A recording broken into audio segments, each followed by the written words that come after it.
ఈ రోజున శ్రీరామనవమి సందర్భంగా రామ్ చరణ్ సినిమా పెద్ది దాని డైరెక్టర్ బుచ్చిబాబు గారు ఒక అద్భుతమైన గ్లిమ్స్ వదిలారు. అంతకుముందు టీజర్ వదిలేవాళ్ళు టీజర్ కంటే తక్కువ 1 నిమిషం 4 సెకండ్లు ఉన్న గ్లిమ్స్ వదిలారు. నేను ఇప్పుడే కొంచెం హాస్పిటల్కి వెళ్ళి 12 వస్తా చూశాను. పిచ్చెక్కిపోయింది, మైండ్ బ్లోయింగ్, చెతకొట్టి పడేశారు. ఒక ఊపిరని చెప్పచ్చు. నేను ఎందుకు ఇన్ని పదాలు వాడానంటే దానికి ఒకే ఒక రీజను. హీరో అయితే కావచ్చు, దర్శకుడు అయితే కావచ్చు, కానీ అది మన తెలుగు మట్టి వాసన కథ. మన శ్రీకాకుళం జిల్లాలో జరిగే ఒక మట్టి వాసన, అసలుకి మన నేటివిటీ కథ. ఇదే ప్రపంచానికి కావాలి. ఈ నేటివిటీ కథలనే ప్రపంచాలు చూస్తున్నాయి. సూటు బూట్ వేసుకొని గన్నులు, హెలికాప్టర్లో అవి తక్కువ చూస్తున్నారు ఈ మధ్యకాలంలో. మన మట్టి వాసన, మన శ్రామిక లక్షణం, మన గడ్డం, మన మీసాలు, మన నలుపు కలరు, ఇవన్నీ మన నేటివిటీని చూపిస్తాయి. దానికి ఎగ్జాంపుల్ ఒక రంగస్థలం, ఒక పుష్ప 1, ఒక పుష్ప 2 అద్భుతమైన క్లాసిక్స్, లేకపోతే దేవరా, ఇవన్నీ కూడా మన నేటివిటీ కథలు. అందుకు నాకు చూడంగానే పిచ్చెక్కిపోయింది. నేను ఇప్పుడే చూశాను, ఇప్పుడే వీడియో చేద్దామని చేస్తున్నాను. అసలుకి ఆ యాస, ఒకే పనిని ఒకేలాగా చేయటానికి ఇంత పెద్ద జీవితం ఎందుకు? ఏదైనా నేల మీద ఉన్నప్పుడే చేసేయాలి, మళ్ళీ పుడతామా ఏంటి? ఈ డైలాగ్ని రామ్ చరణ్ తేజ్ గారు శ్రీకాకుళం స్లాంగ్లో చెప్పారు. అది శ్రీకాకుళం స్లాంగ్ అనుకుంటున్నాను, శ్రీకాకుళం యాస అనుకుంటున్నాను. అది మన మట్టి కథలో. పైగా నాకు ఎక్కడ బాగా నచ్చిందంటే, ఇప్పుడు ఈ వీడియో చేయడానికి నేను ఎందుకు చేస్తున్నానంటే అందులో మెయిన్ రీజన్ ఒకటి ఉంది.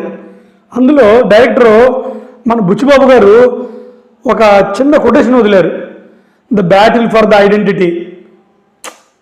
బ్యాటిల్ ఫర్ ద ఐడెంటిటీ అంటే గుర్తింపు కోసం పోరాటం, గుర్తింపు కోసం యుద్ధం, గుర్తింపు కోసం ఘర్షణ, సంఘర్షణ, యుద్ధం.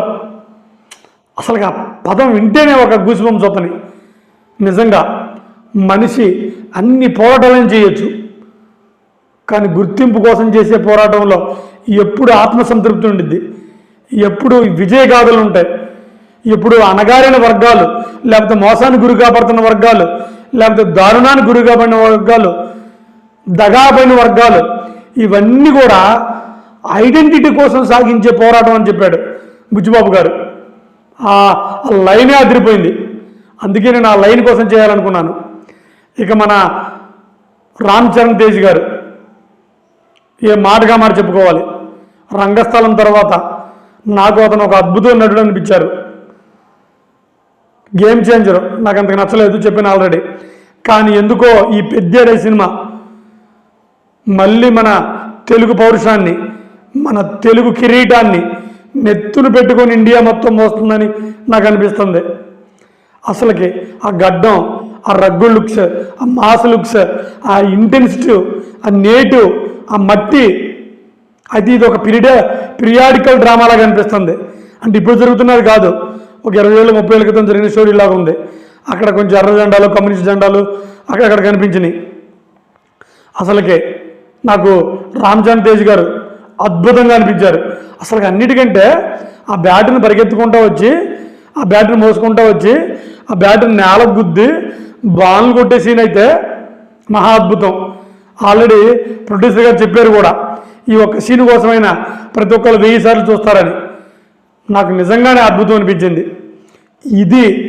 ఇది మన భారతదేశం నుంచి ప్రపంచ ఆడియన్స్ కావాల్సింది.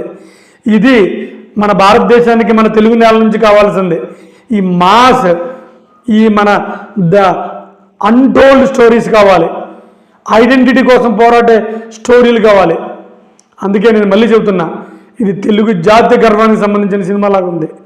ఏమైనప్పటికీ ఇది మళ్ళీ మన తెలుగు సినిమా సత్తాని, భారతదేశ సినిమాల సత్తాని, మన సౌత్ ఇండియా సినిమా సత్తాని ఇది చాటాలని మనస్ఫూర్తిగా కోరుకుంటున్నాను.